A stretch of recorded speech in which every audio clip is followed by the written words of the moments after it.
إحدى المرسلات بالطف نازعات تقرأ ذاريات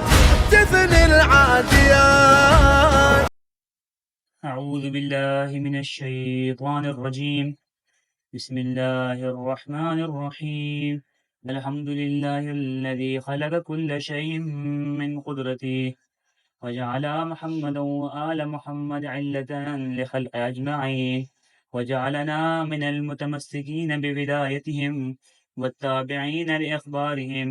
وتاركين آراء مجتهدين أعدائهم. الصلاة والسلام على أفضل المخلوق مراد المعبود الذي إمام لكل خلق وشهيد على كل شيء وشفيع لكل مؤمن أبي القاسم محمد. اللهم صل على محمد وآل محمد وآله وعترته المتقدمين لدينه والمحافظين لنوره والقائمين بأمره لسانهم صدق وقولهم حق أخبارهم صحيح خلفاء الله أهل البيت محمد.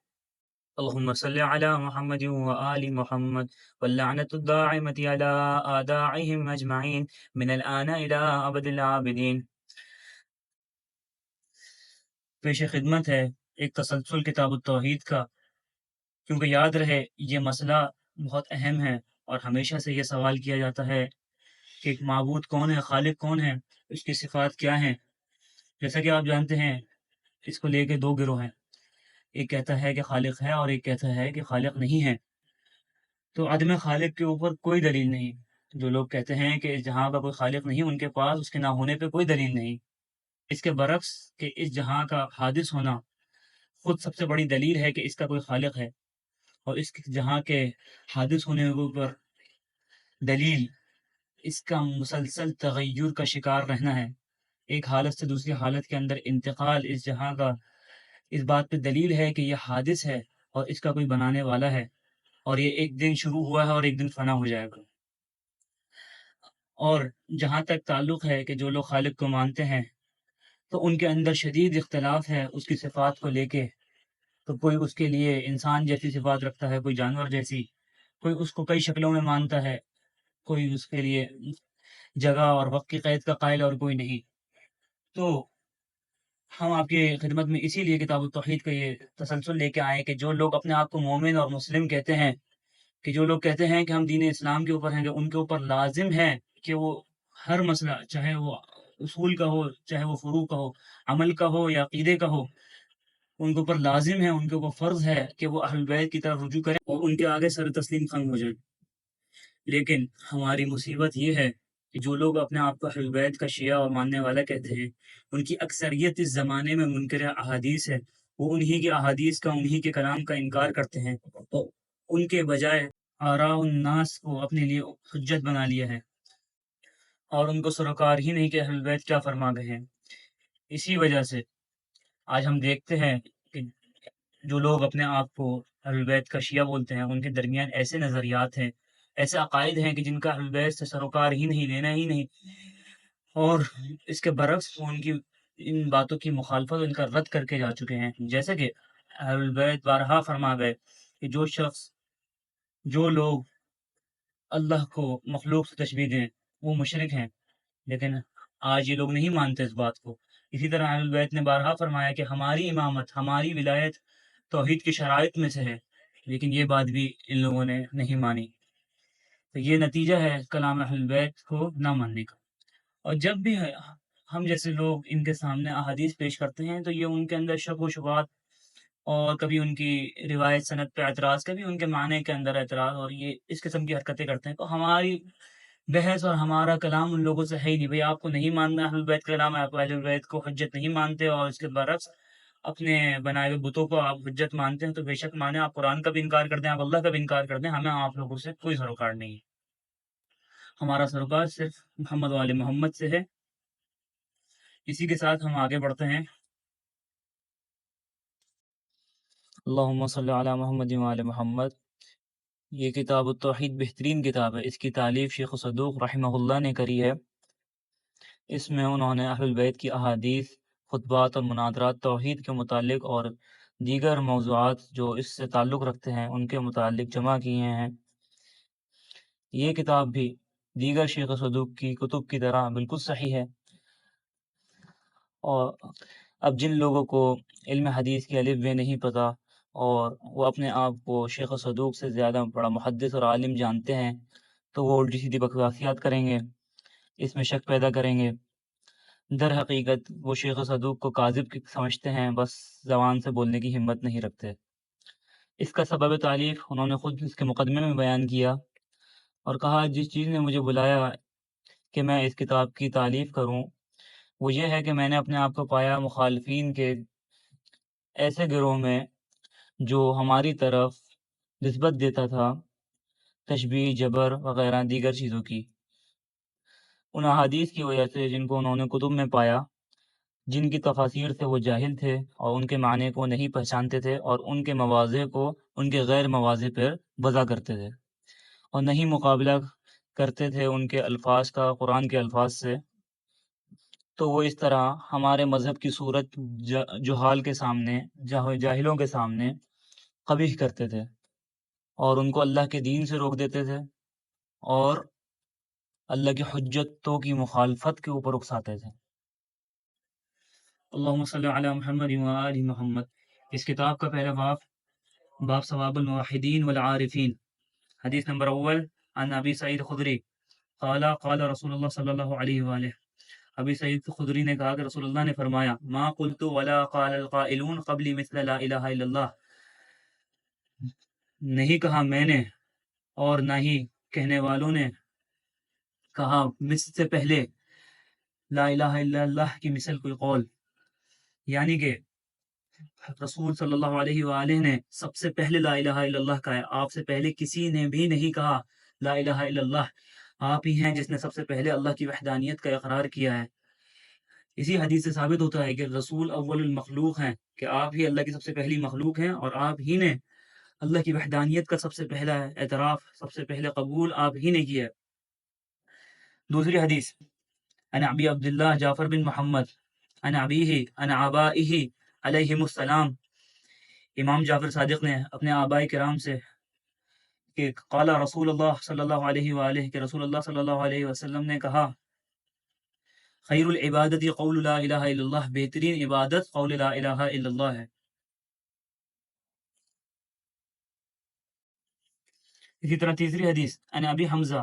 عن ابی جعفر علیہ السلام، ابی حمزہ سے، اس نے امام محمد باقر علیہ السلام سے، قال سمعتہ یقول، اس نے کہا میں نے ان کو کہتے ہوئے سنا،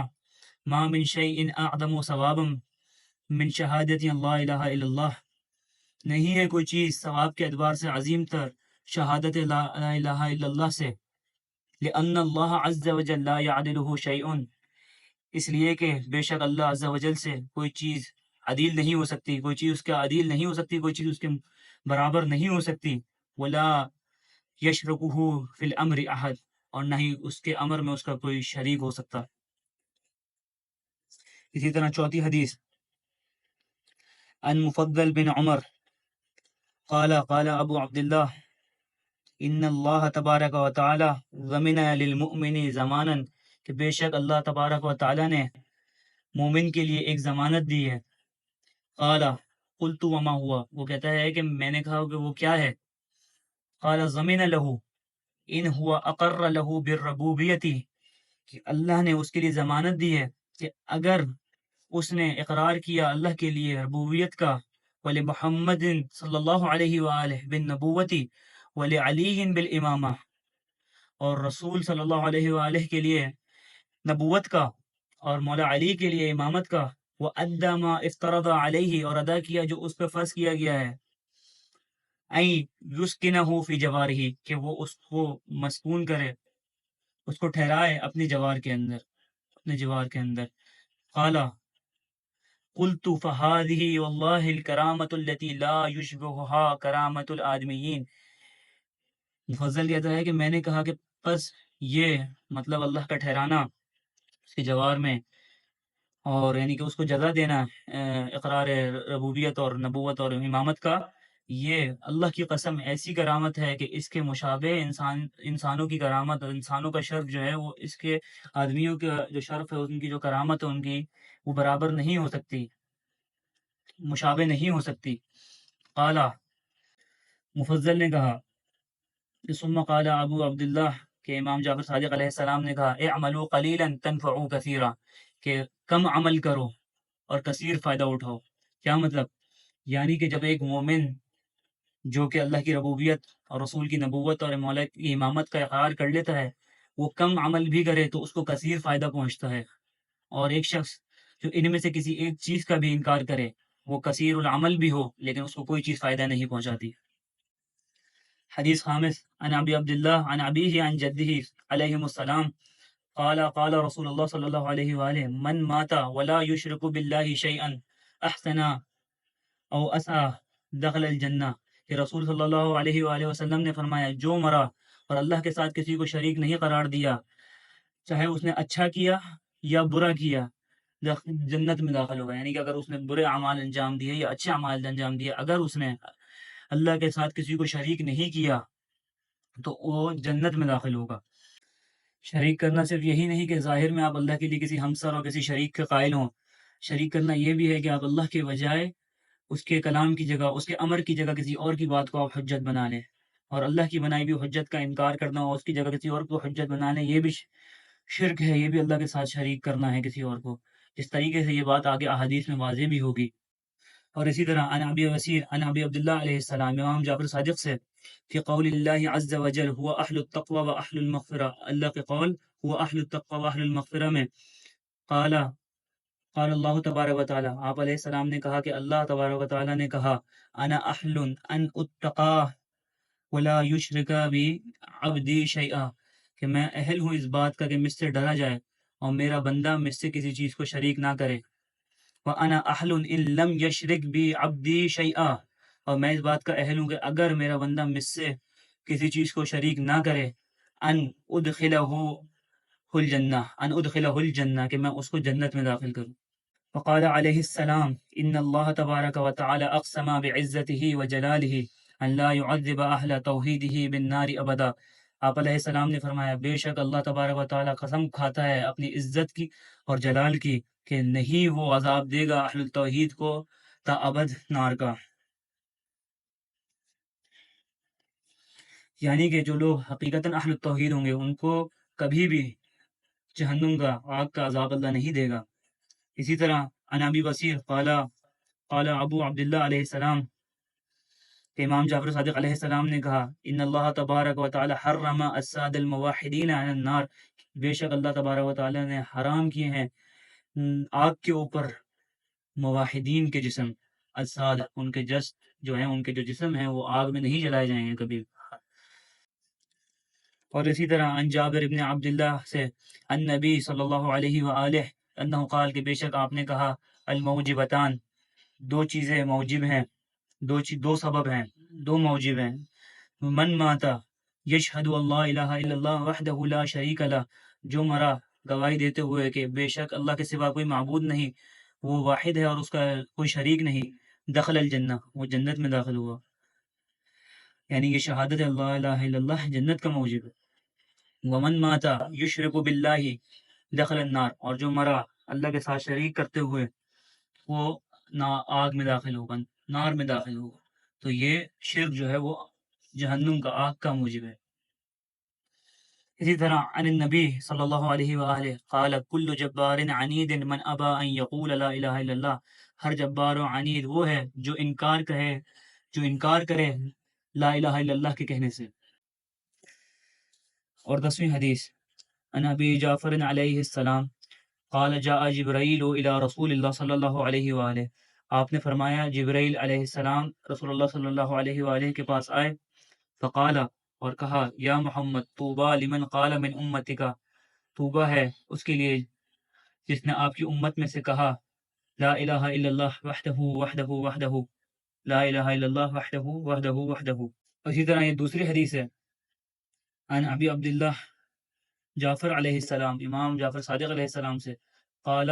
رسول اللہ صلی اللہ علیہ وآلہ اتانی جبرائیل بین الصفا والمروہ، میرے پاس جبرائیل آئے صفا اور مروہ کے درمیان، فقالا یا محمد طوبى لمن قال من امتک لا الہ الا اللہ وحدہ مخلصا، اے محمد طوبہ ہے اس کے لیے جس نے آپ کی امت میں سے کہا لا الہ الا اللہ وحدہ، در حالانکہ مخلص ہوتے ہوئے، در حالانکہ مخلص ہوتے ہوئے، یعنی کہ جو شخص خلوص نیت سے لا الہ الا اللہ کا قائل ہوگا اس کے لیے طوبہ ہے۔ طوبہ یعنی خیر، طوبہ جنت کو بھی کہتے ہیں، اور طوبہ جنت میں موجود ایک درخت کو بھی کہا جاتا ہے۔ اسی طرح ایک اور حدیث ہے، ان علی علیہ السلام قال ما من عبد مسلم یقول لا الہ الا اللہ، نہیں ہے کوئی بندہ مسلم کہ وہ کہے لا الہ الا اللہ الا سعدت تخرق کل سقف، مگر یہ کہ یہ بلند ہو ہر چھت کو چیرتا ہوا، لا تمر بشیء من سیئاتہ الا تلستها، نہیں گزرتی کوئی چیز اس کی برائیوں میں سے مگر یہ کہ یہ اس کو محو کر دیتا ہے، حتی تنتہی الی مثلها من الحسنات، یہاں تک کہ یہ منتہی ہوتا ہے، یہاں تک کہ یہ انتہا پذیر ہوتا ہے اپنی مثل اچھائیوں کی طرف، فتقف، پس وہاں رک جاتا ہے۔ اور قال ابو عبداللہ علیہ السلام، امام جعفر صادق علیہ السلام نے فرمایا قول لا الہ الا اللہ ثمن الجنہ، قول لا الہ الا اللہ کی قیمت جنت ہے۔ اور اسی طرح عن النبی صلی اللہ علیہ وآلہ قال ما من الکلام کلمۃ احب الی اللہ عز وجل من قول لا الہ الا اللہ، آپ نے فرمایا کلام میں سے کوئی کلمہ اللہ کے نزدیک محبوب تر نہیں ہے قول لا الہ الا اللہ سے، وما من عبد یقول، اور نہ ہی کوئی بندہ کہ وہ کہے لا الہ الا اللہ یمد بها صوتہ ویفترہ، کہ اس کی صوت پھیلے، اس کی آواز پھیلے اور ختم ہو جائے، الا تناثرت ذنوبہ تحت قدمیہ، مگر یہ کہ اس کے گناہ اس کے پیروں کے نیچے جھڑ کے گر جائیں، کما یتناثر ورق الشجر تحتها، اس طریقے سے درخت کے نیچے اس کے پتے جھڑ کے گر جاتے ہیں۔ ان ابی حرب بن زید بن خالد قال اشہد علی ابی زید بن خالد لسمعته یقول، ابی حرب نے کہا کہ میں گواہ ہوں اپنے باپ زید بن خالد پہ کہ ضرور میں نے ان کو کہتے ہوئے سنا، ارسلنی رسول اللہ صلی اللہ علیہ وآلہ فقال لی، کہ رسول نے مجھے بھیجا اور مجھ سے کہا بشر الناس انہ من قال لا الہ الا اللہ وحدہ لا شریک لہ فلہ الجنہ، لوگوں کو بشارت دو کہ بے شک جس نے کہا لا الہ الا اللہ وحدہ لا شریک لہ، پس اس کے لیے جنت ہے۔ ان صادق علیہ السلام قال من ختم صیامہ بقول صالح او عمل صالح تقبل اللہ منہ صیامہ، کہ آپ علیہ السلام نے فرمایا کہ جس نے ختم کیا اپنے روزے اپنے صیام قول صالح کے ساتھ اور عمل صالح کے ساتھ، اللہ اس سے اس کے روزے قبول کر لیتا ہے۔ فقیل لہو، پس آپ سے کہا گیا یہ ابن رسول اللہ مل قول الصالح، قول صالح کیا ہے؟ قال شہادت اللہ الہ الا اللہ، آپ نے کہا لا الہ الا اللہ کی گواہی، والعمل الصالح اخراج الفطرہ، اور عمل صالح جو ہے وہ فطرے کا نکالنا ہے۔ عن الرضا علی بن موسیٰ عن ابیہ عن آبائہ عن علی علیہ السلام قال قال رسول اللہ صلی اللہ علیہ وآلہ ما جزاء من انعم اللہ عز وجل علیہ بالتوحید الا الجنہ، کہ آپ نے فرمایا نہیں ہے کوئی جزا اس کی جس پر اللہ نے توحید سے انعام کیا ہو، یعنی جس کو توحید کی نعمت دی ہو، مگر یہ کہ جنت، یعنی کہ اس کی جزا صرف جنت ہے۔ اور اسی طرح وبہذا السند قال قال رسول اللہ صلی اللہ علیہ وآلہ ان اللہ لا الہ الا اللہ کلمۃ عظیمۃ کریمۃ علی اللہ عز وجل، بے شک لا الہ الا اللہ کلمہ عظیمہ ہے، کریمہ ہے اللہ کے اوپر، من قالها مخلصا استوجب الجنہ، جس نے اس کو کہا در حالانکہ مخلص ہوتے ہوئے جنت کا مستوجب بن جائے گا، جنت کا حقدار بن جائے گا، ومن قالها کاذبا، اور جس نے اس کو کہا در حالانکہ جھوٹ بولتے ہوئے، جھوٹا ہوتے ہوئے، وسمت مالہ ودمہ، اس کا مال اور اس کا خون محفوظ ہو جائے گا، بچ جائے گا، وکان مصیرہ الی النار، اور اس کا ٹھکانہ آگ ہوگا، نار ہوگا۔ اور اسی طرح قال رسول اللہ صلی اللہ علیہ وآلہ من قال لا الہ الا اللہ فی ساعت من اللیل او نہار، کہ جس نے کہا لا الہ الا اللہ ساعت میں، دن میں سے یا رات میں، خلصت ما فی صحیفتہ من السیئات، محو ہو جائیں گے جو اس کے نام اعمال میں، جو اس کے صحیفے میں ہیں برائیاں، وہ محو ہو جائیں گی۔ اسی طرح قال رسول اللہ صلی اللہ علیہ وآلہ ان للہ عز وجل عمودا من یاقوت حمراء، اللہ عز وجل کے لیے ایک ستون ہے یاقوت کا، وہ رأسہ تحت العرش، اس کا اوپری سرا عرش کے نیچے ہے، واسفلہ علی ظہر الحوت فی الارض السبعۃ السفلی، اور اس کا نچلا سرا حوت کی کمر میں ہے، حوت کی کمر میں ہے، فی الارض السابعۃ السفلی، ساتویں زمین کے نچلے حصے میں۔ فَإِذَا قَالَ الْعَبْدُ، پس جب بندہ کہتا ہے لا الہ الا اللہ، اہتز العرش، تو عرش جو ہے جھومنے لگتا ہے، وتحرک العمود وتحرک الحوت، اور ستون حرکت میں آتا ہے اور حوت حرکت میں آتا ہے، ویقول اللہ تبارک و تعالی، اور اللہ تبارک و تعالی کہتا ہے اسکن یا عرشی، ساکن ہو جا اے میرے عرش، فیقول کیف اسکن وانت لم تغفر لقائلها، میں کیسے ساکن ہو جاؤں اور تو نے نہیں بخشا اس کے کہنے والے کو۔ فیقول اللہ تبارک و تعالی اشہد سکان سماواتی، کہ اللہ تبارک و تعالی کہتا ہے گواہ ہو جاؤ میرے سماوات کے سکان، انی قد غفرت لقائلها، بے شک میں نے بخش دیا اس کے کہنے والے کو۔ اور اسی طرح یہ بہت اہم حدیث ہے۔ قال حدثني علي بن موسى الرزاح عليه السلام قال حدثني أبي موسى بن جعفر قال حدثني أبي جعفر بن محمد قال حدثني أبي محمد بن علي قال حدثني أبي علي بن الحسين قال حدثني أبي الحسين بن علي قال حدثني أبي علي بن أبي طالب عليهم السلام قال قال رسول الله صلی اللہ علیہ وآلہ، یقول اللہ جل جلالہ، کہ اللہ جل جلالہ کہتا ہے لا الہ الا اللہ حصنی فمن دخلہ امن من عذابی، کہ لا الہ الا اللہ میرا قلعہ ہے، میرا حصن ہے، پس جو اس میں داخل ہوا میرے عذاب سے اس نے امان پائی، پس اس نے میرے عذاب سے امان پائی۔ اسی طرح یہ ایک اور حدیث ہے ابو سلط سے، قال كنت مع علی بن موسیٰ الرزاح، کہ میں مولا علی رضا علیہ السلام کے ساتھ تھا، حین رحل من نیسابور، کہ جب آپ نیسابور سے رخصت ہوئے، وَهُوَ راکب بغلة شہبہ، آپ ایک بغلہ شہبہ پہ سوار تھے، فَإِذَا محمد بن رافع و احمد بن حرب و یحییٰ بن یحییٰ و اسحاق بن راہویہ وعدۃ من اہل العلم قد تعلقوا بلجام من بلغته فی المرعبات، کہ کچھ اہل العلم لوگوں نے آپ کی سواری کی لگام پکڑی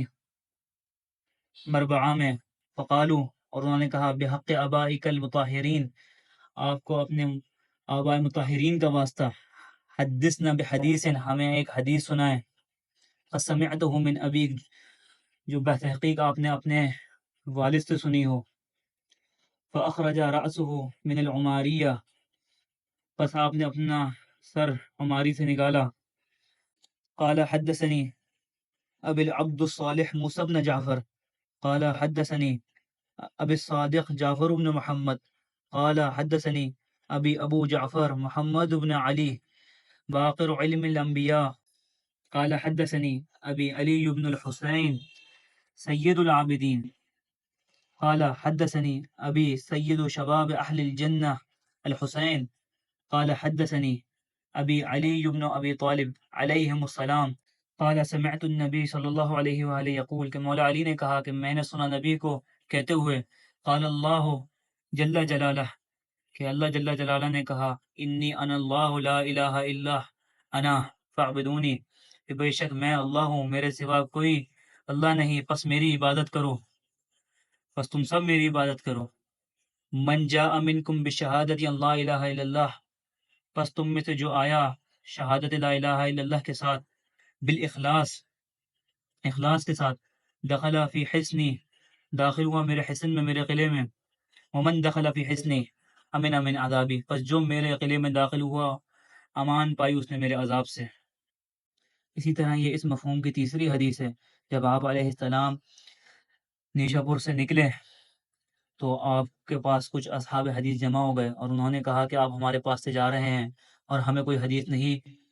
بتا رہے جس سے ہم آپ کے ذریعے فائدہ اٹھا سکیں۔ تو آپ اس وقت عماری میں بیٹھے ہوئے تھے اور آپ نے اپنا سر باہر نکالا، فَأَطْلَعَ رَأْسَهُ قال سمعت ابی موسیٰ بن جعفر، اور اسی طرح آپ نے اپنے آبا سے نقل کیا، سمعت ابی امیر المؤمنین علی بن ابی طالب یقول، میں نے سنا اپنے والد امیر المؤمنین علی بن ابی طالب کو کہتے ہوئے، سمعت رسول اللہ صلی اللہ علیہ وآلہ یقول، کہ میں نے رسول اللہ کو کہتے ہوئے سنا، سمعت جبرائیل یقول، کہ میں نے جبرائیل کو کہتے ہوئے سنا، سمعت اللہ جل جلالہ، کہ میں نے اللہ جل جلالہ کو کہتے ہوئے سنا، لا الہ الا اللہ حسنی، کہ لا الہ الا اللہ میرا حسن ہے، میرا قلعہ ہے، فمن دخل حسنی، پس جو میرے قلعے میں داخل ہوا، امن من عذابی، میرے عذاب سے امان پائی۔ قال، راوی کہتا ہے، فلما مرت الرحالۃ نادانا، پس آپ کی سواری آگے ہی بڑھی تھی، آپ نے ہمیں ندا دی، بشروطہا، شروط کے ساتھ، اس کی شرائط ہیں، یعنی کہ وانا من شروطہا، اور میں اس کے شروط میں سے ہوں، میں اس کی شرائط میں سے ہوں۔ یہ ایک بہت بڑی بات ہے کہ مولا نے واضح طور پہ کہا کہ توحید کی شرائط میں سے میں ہوں، جس نے مجھے نہیں مانا اس نے اللہ کو نہیں مانا، وہ اللہ کی توحید پہ ہے ہی نہیں۔ قال المصنف هذا الكتاب، شیخ صدوق رحمہ اللہ کہتے ہیں، من شروطها الاقرار للرضا علیہ السلام، توحید کی شرائط میں سے کیا ہے کہ رضا علیہ السلام کے لیے اقرار، بأنه امام من قبل اللہ، کہ بے شک، اس لیے کہ بے شک آپ اللہ کی جانب سے امام ہیں، علی العباد، بندوں کے اوپر، مفترض طاعت علیہم، اور آپ کی طاعت ان کے اوپر واجب ہے، مفترض الطاعہ ہے، آپ کی طاعت جو ہے وہ ان کے اوپر واجب ہے، ان کے اوپر فرض ہے، تو ان کو مفترض الطاعہ نہیں مانتا وہ اللہ کی توحید پر ہی نہیں ہے۔ تو واضح ہوا توحید کی جزا جنت ہے، اور اس کی شرائط میں سے اہم تر امامت ہے، کہ جس نے امامت کا اقرار نہیں کیا یا ائمہ میں سے ایک کا اقرار نہیں کیا یا انکار کیا، وہ توحید پر ہی نہیں، اس نے اللہ کی وحدانیت کا انکار کیا ہے۔ اسی وجہ سے جو لوگ منکر امامت ہیں تو وہ صفات باری تعالیٰ کے معاملے میں بھی شرک کا شکار ہیں، اور اللہ کے لیے مخلوق کی صفات کے قائل ہیں، اور توحید سے بہت دور ہیں۔ اس میں تو کوئی شک ہی نہیں کہ اگر کہیں حقیقی توحید پائی جاتی ہے، کہیں خالص توحید ہے، تو وہ محمد و آل محمد کے پاس ہے۔ اور اسی بابرکت حدیث کے ساتھ ہم اپنے جز کا خاتمہ کرتے ہیں۔ اللهم صل على محمد وآل محمد، اللهم كل وليك الحجة من الحسن صلواتك عليه وآله في هذه الساعة وفي كل ساعة، وليا وحافظا وقاعدا وناصرا ودليلا وعينا، حتى تسكنه أرضك طوعا وتمته فيها طويلا طويلا، وبرحمتك يا أرحم الراحمين، صلى الله على محمد وآله الطاهرين۔ سوى شي جديد يذبح من بعيد، نظراته تبيد من الجد للحفيد، من الجد للحفيد،